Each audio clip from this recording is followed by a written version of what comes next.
इस रास्ते पर रात होते ही कोई कदम नहीं रखता, क्योंकि इस सड़क के बीच खड़ा ये बरगद सिर्फ पेड़ नहीं है। कहा जाता है ये देखता है, सुनता है और जिसे पसंद कर ले उसे जाने नहीं देता।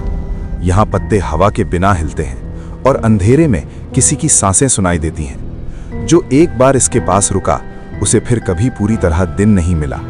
ये गांव दिन में बिल्कुल सामान्य लगता है, मिट्टी के घर, खामोश गलियां और दूर से दिखता वही बरगद का पेड़।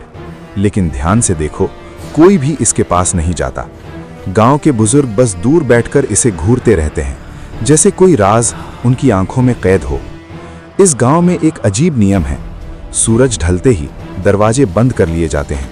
खिड़कियां मानो डर से कांपती हों और बरगद के नीचे रात होते ही घना अंधेरा उतर आता है। ऐसा अंधेरा जो जमीन तक को निगल लेता है।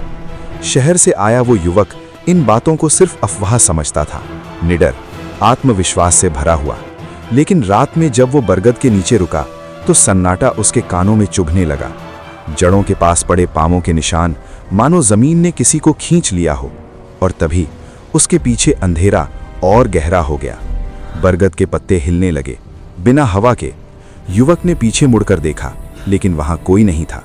फिर भी उसे लगा कोई फुसफुसा रहा है, जैसे जमीन के नीचे से कुछ उसे अपनी ओर बुला रहा हो। उस रात गांव के एक बुजुर्ग ने सच बताया।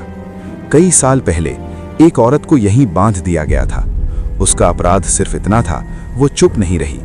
उसकी चीखें जमीन में उतर गईं और उसी जगह ये बरगद उगाया। उसके दर्द ने इस पेड़ को जिंदा कर दिया। बरगद के चारों ओर जमीन उभरी हुई है, जैसे नीचे कई कहानियां दबी हों। रात में इसकी परछाइयां पूरे गांव तक फैल जाती हैं। ये पेड़ अब सिर्फ एक जगह नहीं, पूरा गांव बन चुका है। उस रात युवक को नींद नहीं आई। खिड़की के बाहर शाखाएं हिल रही थीं, मानो बुला रही हों। और फिर वो भागा, सीधे उसी बरगद की ओर, जहां पूरा गांव बिना भाव के खड़ा था, आंखें खाली, चेहरे पत्थर जैसे। सुबह गांव फिर से सामान्य लग रहा था। लोग अपने काम में लगे थे, लेकिन बरगद पहले से कहीं ज्यादा बड़ा था। उसकी छाल में परछाइयां जमी थीं, जैसे कोई अब भी उसके भीतर सांस ले रहा हो। इस गांव में लोग मरते नहीं हैं, वे बस बरगद का हिस्सा बन जाते हैं। और ये पेड़ अब भी इंतजार कर रहा है,